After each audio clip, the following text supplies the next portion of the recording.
सन के नक्षत्रों की बात करते हैं, कृत्तिका नक्षत्र जिसे इंटेलिजेंस और ब्राइटनेस का नक्षत्र कहा गया है क्योंकि सन है तो चमकता है ये नक्षत्र। ये सूर्य का नक्षत्र है कृत्तिका नक्षत्र, ठीक है।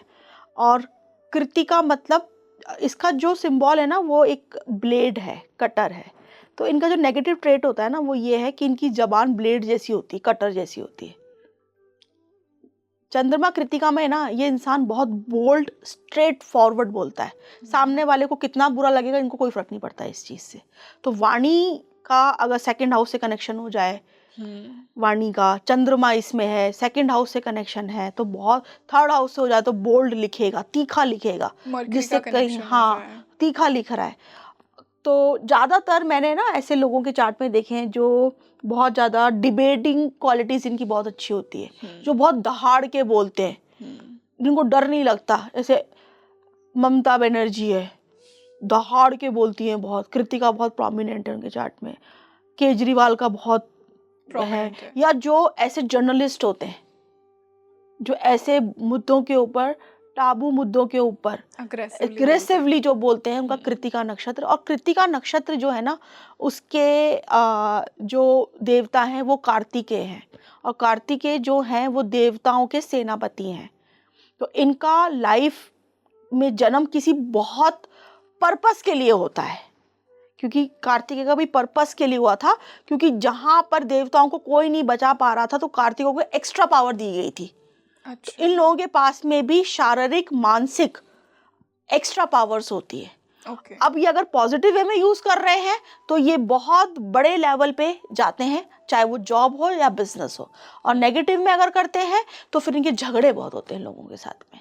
ये लोगों की ईगो बहुत हर्ट करते हैं अपनी बेकार या खराब जबान से।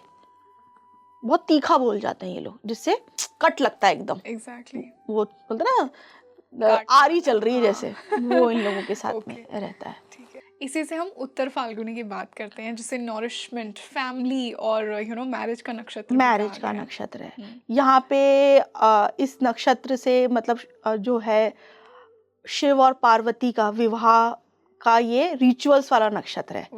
उत्तरा फाल्गुनी, पूर्वा फाल्गुनी, तो ये बहुत ये जोड़े में नक्षत्र है ना, कॉम्बिनेशंस में है। और ये कॉस्मिक मैरिज को भी दिखा रहे हैं, डिवाइन मैरिज को दिखा रहे हैं। यहाँ पे सारे शिव पार्वती के रिचुअल्स हो रहे हैं नक्षत्र के अंदर। तो ये नक्षत्र मैरिज के लिए बहुत अच्छा है। आपके कोई भी ऐसे फंक्शंस करना जहाँ पे लोग इकट्ठे हो रहे हैं और जहाँ पे शुभ काम हो रहे हैं, तो ये नक्षत्र बहुत अच्छा है। और उत्तरा फाल्गुनी नक्षत्र वाले जो लोग हैं वो लोग गवर्नमेंट के अंदर बहुत अच्छा काम करते हैं, बहुत अच्छे प्लेयर्स होते हैं, ठीक है ना। स्पोर्ट्स के अंदर ये लोग बहुत अच्छे होते हैं। कई सारे हमारे फेमस स्पोर्ट्स पर्सनालिटीज़ का ये नक्षत्र है। और हाथ से रिलेटेड जो स्पोर्ट्स के अंदर है उसके अंदर ये लोग बहुत अच्छा काम करते हैं। राइटिंग स्किल्स इन लोगों की बहुत अच्छी होती है, बहुत ऑर्गेनाइज्ड होते हैं ये लोग। और अगर ये नेगेटिव में चल जाए ये नक्षत्र तो इनकी बहुत सारे डिजीज, नर्व से रिलेटेड इनकी लाइफ में हो सकती है। तो ये उनका पेंडिंग कर्मा, ये पेंडिंग कर्मा है, क्योंकि यहाँ पर इन लोगों को ना ओवर थिंकिंग का एक प्रॉब्लम रहता है। अच्छा। और अगर नेगेटिव में है तो रिलेशनशिप में और मैरिज में प्रॉब्लम, उसमें लीगल फिर प्रॉब्लम्स आ रही है। एल्यूमिनी की बात बहुत ज्यादा होती है इस नक्षत्र के अंदर।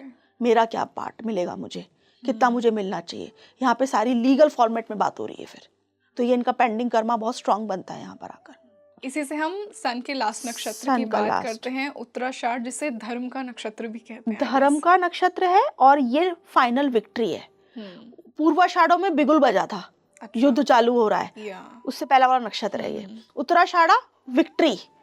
ये लोग बहुत अच्छे पॉलिटिशियंस होते हैं, लीडर्स होते हैं, डिप्लोमेट्स होते हैं, हायर अथॉरिटीज पे होते हैं। इस नक्षत्र में आप कोई भी, चंद्रमा जब इस नक्षत्र में से जाए आप कोई भी काम की, शुभ काम की शुरुआत कर सकते हो। तो आपको मतलब फाइनल विक्ट्री मिल रही है। क्योंकि ये विक्टोरियस बनाता है आदमी को। तो ये है इन लोगों का भी। अगर पेंडिंग कर्मा अगर मैं बोलूं तो गवर्नमेंट के साथ में, क्योंकि इसका कुछ पार्ट कैप्रिकॉर्न राशि के अंदर आता है। तो कैप्रिकॉर्न राशि में अगर आ रहा है तो इन लोगों के ऊपर फैमिली का, सोसाइटी का, जॉब का बहुत सारा पेंडिंग कर्मा होता है, जो इनको अपनी स्किल्स के थ्रू, अपनी नॉलेज के थ्रू या अपनी हार्ड वर्क के थ्रू पे बैक करना पड़ता है। और अगर ये सब पे बैक कर ले तो कैप्रिकॉन वाला पार्ट भी और सेजिटेरियस वाला पार्ट भी इनको बहुत, क्योंकि विक्ट्री पे लेके जाता है। तो इनके ऊपर मतलब अगर मैं शॉर्ट में समझाऊं, इजी लैंग्वेज में समझाऊं, तो कई लोगों का भार आता है इन लोगों पर। अच्छा। अकेले फैमिली का, 2 बच्चों का, हस्बैंड वाइफ का भार नहीं है, लार्जर लेवल पर है। अगर सेकंड हाउस से तो पूरी फैमिली का भार आ गया। यस। 10th हाउस से है तो पूरी, आप कोई बड़ी कंपनी चला रहे हो, उसमें आपको 500 लोगों की सैलरी देनी है एग्जाम्पल के लिए। 7th हाउस से हो तो आपने बहुत, आपका पार्टनरशिप में कोई बिजनेस किया और पार्टनर का भार आपके ऊपर आ गया, उसने कर्जा नहीं चुकाया, आपको चुकाना पड़ रहा है, तो ये इनका नेगेटिव पेंडिंग कर्मा हो गया। बच्चे अगर 5th हाउस में आ गया तो बच्चे से रिलेटेड है कुछ ना कुछ, तो ये इनका पेंडिंग कर्मा यहाँ पे आ सकता है स्ट्रॉन्ग। 3rd हाउस छोटे भाई बहन, तो छोटे भाई बहन की रिस्पॉन्सिबिलिटी इनके ऊपर आ गई, और अगर ये इनसे भागेंगे तो वो प्रॉब्लमेटिक है। और ये अगर पेंडिंग कर्मा को समझना और उसको फुलफिल करना चार्ट का सबसे इंपॉर्टेंट पार्ट होता है। तो अगर 3rd हाउस में कैप्रिकॉन वाला पार्ट उत्तराषाढ़ा में आ रहा है, आपको फाइनल विक्ट्री जब मिलेगी, जब आप अपने सिबलिंग्स का कुछ ना कुछ बाहर लेके आगे चलेंगे।